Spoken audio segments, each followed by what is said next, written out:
walaalayaal waxaa la yidhahaa Axmed Sheekh Faarax. waxaan ahay aabba Soomaaliyeed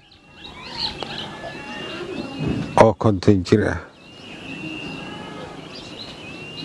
waxaan haya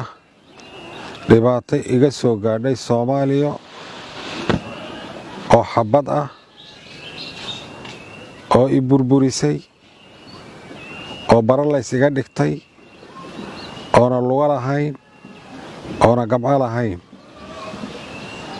oonan caafimaad aanan helin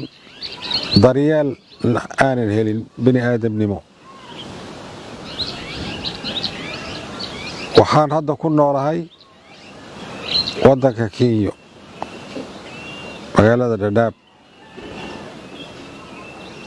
walaalayaal waxaan ku noolahay meesha aan jiifo. bacdaa baa layga saaraa roobka, meeshaasaan bukaan ahaan ugu noolahay. habeenkii halkaasaan seexdaa, halkaasaa laygu gedgediyaa, halkaasay 20 sano dad korjoogtay yihiin,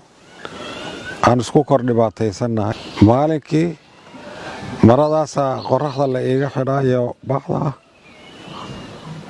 oo qorraxda laygaga dadaa. nijaasada markayga imaan inaanan awoodi karin wax kontarool aysan lahayn. sidaasaan ugu cibaadaystaa oo ilaahay uu ikarsiiyey oo iiga dhigay nolol. ilaahay baa mahadle ku xamdinayaa. waxaan la ahay aabba carruur dhalay oo reer leh. carruurtii waxay u baahan yihiin daryeel. walaalayaal wuxuu dadka islaamka naga soo gala mooyeene annagaan timalihin. 18 sano ayaa sidaa ku noolahay. ilaahay baa mahadle. waxaan marka hadda go'aansaday inaan dadka muslimiinta walaalahaya aan codsi gaadhsiisto oon codsi u soo jeesado. waxaana codsanayaa in laysoo caawiyo oo laygu soo caawiyo ilaahay dartii. aniga maanta aad i caawisaan, ilaahayna uuna inu caawiyo. waxaad igu caawisaanna wax ka bedel ka fiican buu ilaahay idan siin. waxaan marka ilaahay ka baryayaa qof walba oo i caawiya inuu ilaahay caawiyo, siduu xadiidka nabigu u yidhi sallallahu alayhi wasallam: والله في عون العبد ما كان العبد في عون أخيه. انت قفك ولالك كالمينيسو إنو أذيغني إلهك كالمين أيو النبي الشيخ صلى الله عليه وسلم. قال الليال حان عدسان أياه إنا دي سوعة وسان وجواب في عن إنغاه له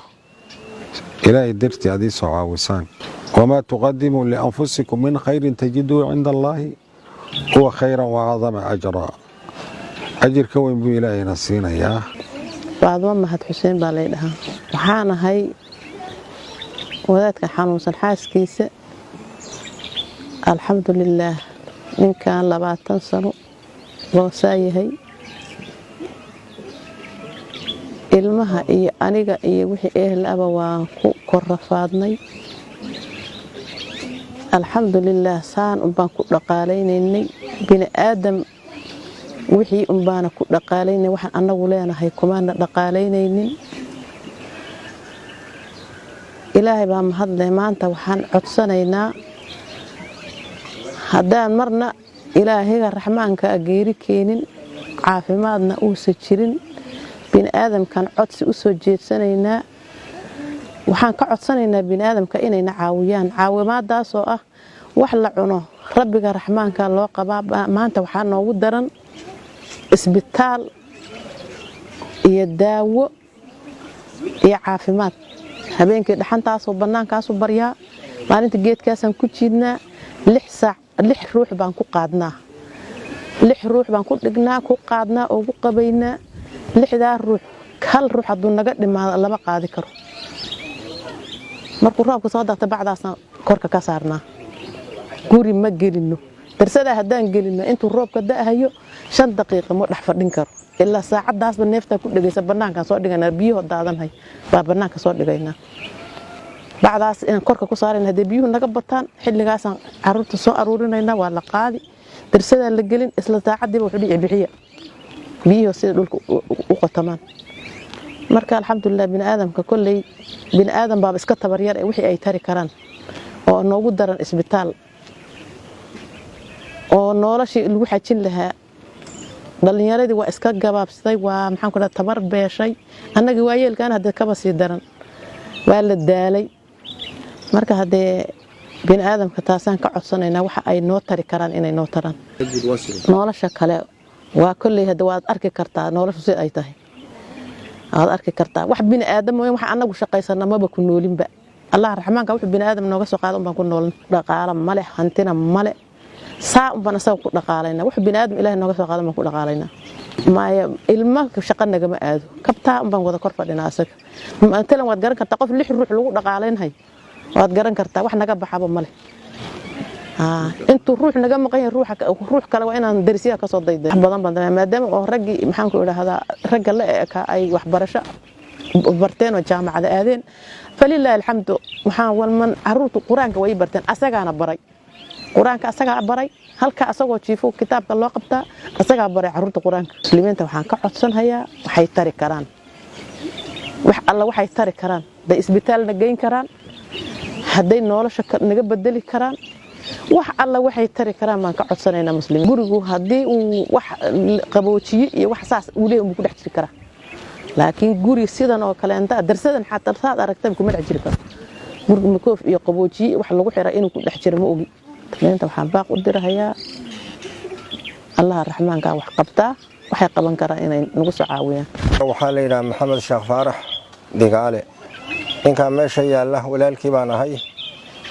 kaadayduna waa 80 jir ninkaas 20 sano hadii 18 hadii sano hadii sida u yaala waa baralays 18 ka sano aan la harjameynay maantana taribad iyo daaka gacantaanada dhulkay taala waxaan ku caawinana ma hayno isagana lisaanka carabka moogiye meel uu dhaqaajin karo kale uu jiro jirkiisa meel dhaqaaqi ma leh habeen iyo maalin waa in la gido neeftaas hadii ku dhagan maalinkiina geedkaas la dhigaa habeenkiina dhaxantaas oo hadii habeenkan oo dhan hadii yaa lagu gidgaday haduu roob imaadiyo haduu roob laan yahay inta ka dhaxlay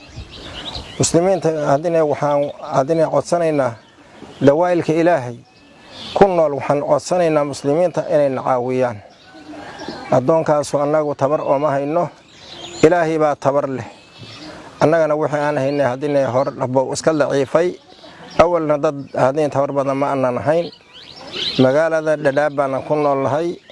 waxaan muslimiinta aan codsanaynaa in la caawiyo oo wixii ilaahay uu siiyay ay nagu caawiyaan ayagoo bedelkooda hadii aakhir ayagana ilaahay ka thawaabinayo man jaa bil hasana falahu 10 mithaliha baa leeyahay wixii hadii ma ay nagu caawiyaan ilaahay agtiisa ay ka helahayaan annagana waa u ducaynaynaa hadii ilaahay inuu ka thawaabiyo ajri xasanaad uu ka siiyo annagoo hadii ma haya oo dhibaataysan muslimiinta codsigaas hadii ma haya wax badan hadii ma haya aan iska harjabaynay maanta waxayna dhaafan weyday inaan muslimiinta inaan hadii aan codsanayno deentaasan muslimiinta u sheeganayna annaga dhibkaasan nahaya meel kale oo hadii aan gaarsiin karana ma jiro isbitaal ma geyn karno noloshiina way iska daciiftay muslimiinta waxaan codsanaynaa hadii ma inay soo gaadhaan oo soo caawiyaan waxay hadii nagu dhaaman ilaahay uu siiyay nagu soo caawiyaan anaha xanuunsan ee 20 sano aan dariska nahay ee halkan iska yaala wax qaadaya wax dhigaya hataa ciidankiisu iska yaryahay waa xaas caruur buu leeyahay waayeel kale ta walaalkii oo xanuunsan baa la xiriira wax hadda gaargaar ah oo ku haysto adduunweynahan hadda dadka joogana ma laha dadka dariska ama mar lagu qaylaa waa la qaadaa waa la dhigaa marka kalena caruurtiisa un baa la gadoontaa oo dhigtaa oo qaadaa waxa xanuunka iyo dhibka uu qaba ka daran wax dhakhtar caawinaya iyo wax ayada u maanayso qaadayso ama dhigayso ama isbitaal weyn u qaadaysana ma hayno marka dhibkiisa aad iyo aad buu u daran yahay caafimaad ma qabo waa nin 20 sano meel iska yaalo halka oo had iska gogleen waa in la qaado oo la gadiyo oo la dhigo afka wax loo saaro taa gacmaha wax kuma qabsan karo lagu ku istaago meel ku gaar iska day marka darafta reerka waxa waaye wax bil ay haystaan ma laha waa ilmo yar carruurta wax akhrista hataa hantilo meel wax ka keeni kara ma laha reerkooda dad iska reemiyiba iska hayaan xoolan iska dhamaadeen waxay haystaan ma laha marka ninka caawin karo islaan umada ninka caawin kara ninka waa inuu soo caawiyo iyo dawlad ama hay'ad wixii gacan ka geysan karo aad u dhibay ilaahay baa wax bixiya cid kale oo wax loo sheeganayo ma laha